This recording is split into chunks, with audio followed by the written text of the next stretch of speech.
Fala pessoal, sejam bem-vindos e bem-vindas a mais uma aula do nosso curso. Hoje a gente vai falar sobre a cultura dos jogos e a sua importância para o mundo. Antes de desbravarmos o universo dos games, a gente precisa falar sobre o que é cultura. Se a gente der um Google na palavra, encontramos desenhos de pessoas representando vários países diferentes. É como nos livros da escola, né? As fotos sempre mostram que no mundo há uma grande diversidade cultural e apresentam pra gente realidades bem diferentes da nossa. Então, a gente pode entender cultura como um conjunto de comportamentos, tradições e hábitos de um determinado grupo. Mas e se eu disser que cultura vai muito além disso? A cultura também são os símbolos e valores que são trocados dentro de um grupo. Então, agora que a gente já sabe disso tudo, eu tenho uma pergunta pra vocês. Jogos também são cultura? Se você respondeu que sim, certa resposta. Quer saber mais? Então vem comigo que eu te explico. Vamos supor que um viajante do tempo do ano de 2022 retornasse para o ano de 2002 e contasse para todo mundo tudo que a internet será capaz de fazer. Pode parecer incrível, mas ninguém acreditaria nele. Isso porque em 2002 a internet ainda era uma tecnologia recente e o seu boom está acontecendo agora. Mas os jogos não ficaram para trás não. Deem uma olhada nesses dados aqui. 78% dos brasileiros costumam jogar jogos diariamente, enquanto 28% não têm esse hábito. Isso já é um grande indicador que os games estão tomando conta do mercado. A gente inclusive pode afirmar que hoje no Brasil existe uma cultura gamer. Cultura gamer? E o que é isso? Eu sei que agora vocês devem estar tentando entender tudo isso, mas calma lá que eu vou explicar. Quando a gente lê um livro, ouve uma música, ou assistimos filmes e séries sobre os jogos que gostamos, a gente se sente parte daquele universo, pois identificamos e conhecemos os elementos que o compõem. Isso acontece porque a gente pertence a uma mesma cultura, a cultura gamer. E não para por aí não, o impacto cultural é tão forte que grandes marcas e empresas começaram a investir no mercado dos games. Só para vocês terem uma ideia, o Brasil é o líder do mercado de jogos em toda a América Latina. O Flamengo, por exemplo, aderiu aos eSports, os esportes eletrônicos. Iniciou sua trajetória montando um time profissional de LoL. Esse time foi até campeão do Campeonato Brasileiro de League of Legends em 2019. Pois é, galera, a indústria dos jogos é gigantesca. E falando no CBLOL, se liga só em quem mandou o papo na final de 2018. Que joguinho que nada, né, Emicida? Os games fazem parte de uma cultura que se expressa de várias formas e se importa em criar universos com mais inclusão e representatividade. E essas duas palavras são muito importantes no processo de concepção dos games, galera. Vamos entender por quê? O que é inclusão? O que é representatividade? É comum as pessoas acharem que inclusão e representatividade são a mesma coisa, mas elas têm diferentes significados. Porém, dentro do mundo dos games, as duas se relacionam. Vamos descobrir como isso acontece? Inclusão é o ato de incluir. Mas se estamos falando de jogos e sua cultura, a gente precisa entender inclusão de outra forma. Vamos analisar essa imagem. Nela, há 4 termos diferentes: exclusão, segregação, integração e inclusão. Cada um deles mostra pra gente como a sociedade enxerga as pessoas que sempre foram excluídas e segregadas. Vamos agora pensar na integração. Ela indica que essas pessoas podem sim estar dentro de um grupo, porém, elas precisam se integrar, ou seja, se adaptar a esse novo grupo, e não o grupo a essas pessoas. É por isso que precisamos pensar e falar sobre a inclusão social. Incluir as pessoas socialmente significa garantir que todas tenham o mesmo acesso à saúde, educação, cultura e lazer. E é justamente na parte do lazer que os jogos entram. Peraí, lazer? Mas professor, o lazer também entra no mercado de jogos? Claro, galera. Afinal, nem só de trabalho vive o ser humano, concordam comigo? Enquanto há aqueles e aquelas que trabalham jogando, outros e outras jogam apenas para se divertir. Passou a virada.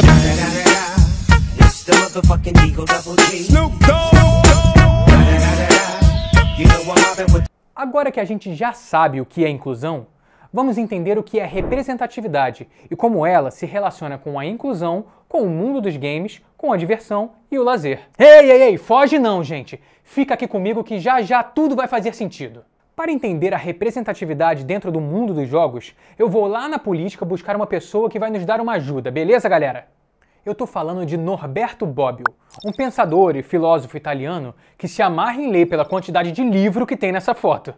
Ok, mas por que eu tô indo lá longe apenas para entender uma palavrinha? Porque pra gente, a representatividade é um aspecto muito importante e que nos ajuda a observar o mundo ao nosso redor e, assim, deixar que ele nos inspire na hora da criação dos nossos jogos. De volta para Norberto Bobbio. Para o autor, a representatividade está ligada à figura de uma pessoa que representa um grupo. Essa definição se associa ao mundo dos games por conta do público jogador. Afinal, os gamers no Brasil têm se tornado cada vez mais diversos e sentem falta de uma identificação com os personagens nos jogos. A gente vai entender mais sobre os personagens na aula 4, mas já fiquem com isso na cabeça. A identificação do jogador com o personagem é muito importante, tá bom, galera? Vamos agora dar uma olhada nesses dados aqui. 60% das mulheres, minorias raciais, pessoas com deficiência e LGBTQIA+, que jogam online ou consomem conteúdos relacionados a games, não se sentem representadas pela publicidade realizada em jogos e deixam até mesmo de consumir produtos em função disso. Já dá para adivinhar que o mercado só perde sem representatividade, não é, pessoal? Até porque a identificação que se estende para o consumo da cultura gamer também. Vocês já devem ter ouvido falar dos famosos cosplayers, né? Os cosplayers são as pessoas que se vestem como seus personagens favoritos e frequentam eventos onde podem expressar seu amor pelos games. Por isso, os personagens dos nossos jogos precisam refletir a diversidade do mundo. Lembrem-se, inclusão mais representatividade é igual a identificação. Bom, agora que a gente já sabe disso tudo, chegou a hora de nós seguirmos viajando pelo universo dos games, até pousarmos no próximo planeta, o planeta gamificação. Vamos entender melhor o que é isso? O que é gamificação? A gamificação se trata das estratégias dos jogos que são usadas no cotidiano para que o engajamento dos participantes aumente. Acontece que os games ficaram tão famosos e populares que as grandes marcas e empresas desejam usar as mesmas táticas para que seu público permaneça satisfeito por mais tempo.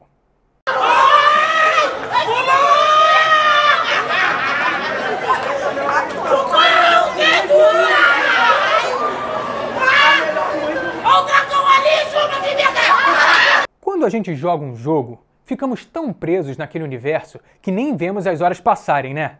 Isso acontece porque aquele game foi criado com elementos muito especiais para que a gente fique mais engajado e comprometido com a realização dos desafios que nos são dados.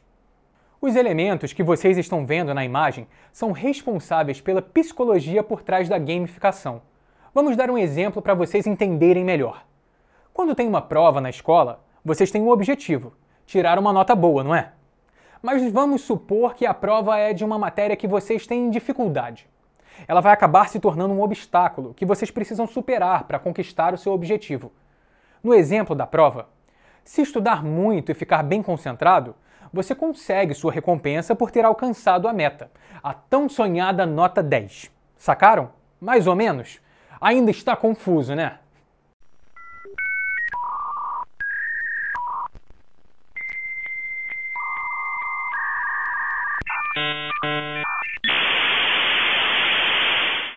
Podem ficar tranquilos que a gente vai entender tudo.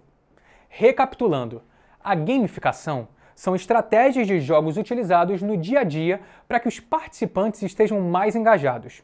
A psicologia por trás disso defende que o ser humano é movido por conquista e superação. Agora vamos estudar a gamificação mais a fundo? Na imagem, vocês estão vendo 3 categorias de elementos que existem: os dinâmicos, os mecânicos e os componentes. Ainda há mais que esses, tá bem? Vamos falar de todos agora. Os dinâmicos têm a ver com as características básicas que formam o sistema de funcionamento do game. Nessa categoria estão 4 elementos: progressão, narrativa, restrições e etc. Beleza, pessoal? Então vamos agora avançar para a próxima fase. Essa fase pertence aos elementos mecânicos, que são definidos de acordo com as restrições e as ações dos participantes. Vamos lá? Nas mecânicas, nós temos desafios, competição, cooperação, feedbacks, rodadas e etc. E chegamos à nossa última fase, pessoal. Nos jogos, a gente sabe que a última fase é sempre a mais complicada, né? Mas fiquem tranquilos que aqui vai ser diferente. Nos componentes, nós temos níveis, pontos times, coleções, avatares, gráfico social, combates e etc.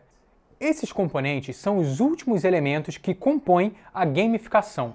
Agora que a gente já sabe quais são, vamos descobrir os tipos de gamificação que existem. Dinâmicas é a estrutura por trás do jogo. Mecânicas são as ações envolvidas. Componentes são as maneiras específicas de como será o desenho da gamificação. Ou seja, pessoal, a gente já viu que os games têm uma cultura muito forte. Agora, a gente também sabe que o impacto deles não se limita somente a uma tela. A lógica e as estratégias usadas para fazer um jogo se expandiram para diversos outros meios. Demais, né?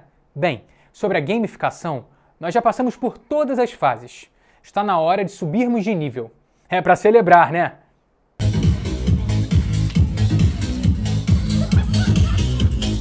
O mercado de jogos. Eu sei que vocês devem estar achando que eu enlouqueci, pois a gente já falou sobre isso lá no início da nossa aula. Mas agora, a gente precisa se aprofundar ainda mais.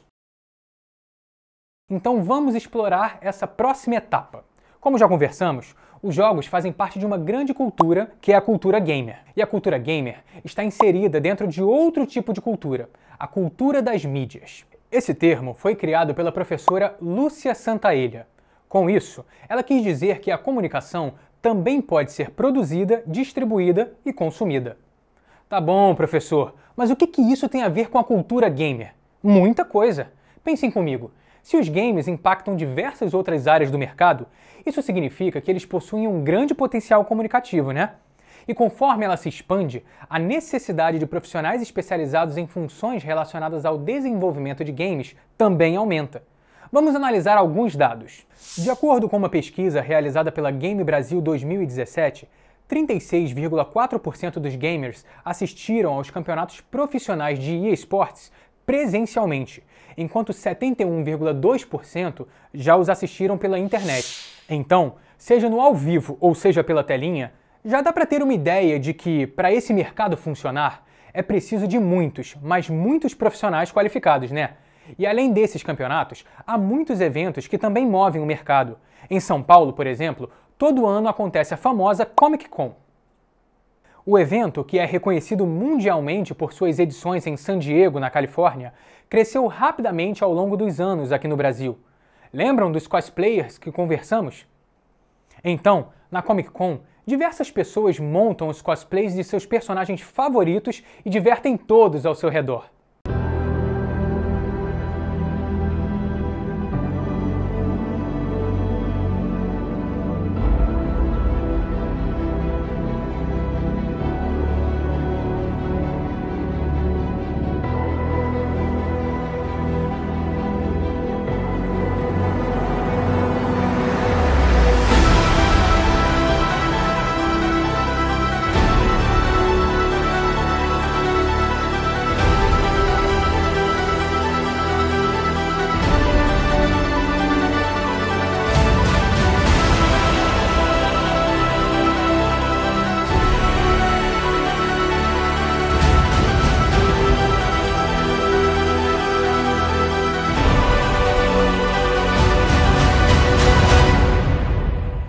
Legal, né? Perceberam que nesse vídeo tem muitas pessoas vestidas como personagens de filmes e séries? Acontece que a cultura gamer se encontra com a cultura pop, ou seja, aquela que representa os filmes e as séries. Vale lembrar também que os diversos filmes e séries de sucesso também viraram games. Vamos ver alguns exemplos? A série mais famosa do mundo, Game of Thrones, também ganhou uma versão game. Pelo nome, nada mais justo, né? Nas imagens, vemos Cersei Lannister e Daenerys Targaryen, as duas rainhas que estão na disputa pelo trono. Esse é um clássico, né, galera? Só para vocês terem uma ideia de como a criação de games para promover um filme é uma estratégia antiga na indústria e que é utilizada até hoje. Pois é, galera, a cultura gamer não está e nem nunca esteve para brincadeira. Ter uma visão sobre as jornadas que os diversos públicos estão interessados em viver através dos games é essencial. Além disso, entender sobre os games, as marcas e os produtos também é muito importante para a indústria. Bem, agora que nós já ampliamos mais ainda os nossos conhecimentos sobre a cultura gamer no Brasil e no mundo, chegou a hora de nós focarmos no mercado de trabalho. Como é o mercado de trabalho? Por ser uma área muito diversificada, o profissional da área de games pode trabalhar em empresas de jogos, agências de publicidade, cinemas e sites. Além disso, o profissional dos games também pode ser um freelancer, ou seja, você pode vender seus trabalhos para qualquer parte do mundo. Viram quantas possibilidades? Produção de conteúdo. Nessa profissão, o produtor e produtora de conteúdo é responsável pela construção dos personagens, da história e dos diálogos de um game. Design. Essa função está relacionada à parte visual e os gráficos do game. Nessa parte, também se elaboram as ilustrações e os cenários do universo, além da composição do perfil dos personagens. Programação. O programador e a programadora cuidam do sistema do game, ou seja, a parte responsável pelo funcionamento do jogo. Animação. Os animadores são responsáveis pela parte de movimentação do jogo. Quando vemos um filme de animação, por exemplo, a gente sabe que a mudança de cenários e os personagens falando foram animados para que o espectador tenha a impressão de que o desenho tivesse vida. Produção sonora. O produtor e produtora de som são responsáveis por toda a parte de criação sonora que estará presente no game. Assim, o trabalho vai desde a elaboração dos ruídos até a trilha sonora. Testagem.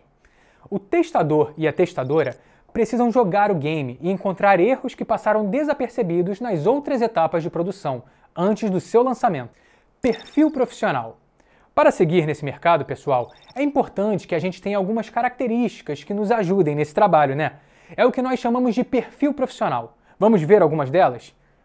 Para trabalhar com games, é preciso de gostar de jogos, saber trabalhar em grupo, estar atualizado com as novidades do mercado, ser criativo, ter comprometimento e, é claro, um bom conhecimento em inglês. Pessoal, nós chegamos ao fim da nossa aula. Peraí, Mário! Ainda não está na hora de passar de nível, não. Falta mais uma coisinha. A gente precisa ainda conversar sobre o que vamos ver ao longo do nosso curso.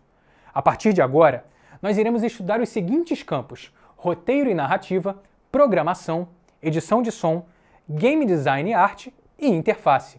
Elas estão divididas em 6 módulos diferentes. Pronto! Agora sim nós terminamos. Pode voltar e subir de nível, Mário!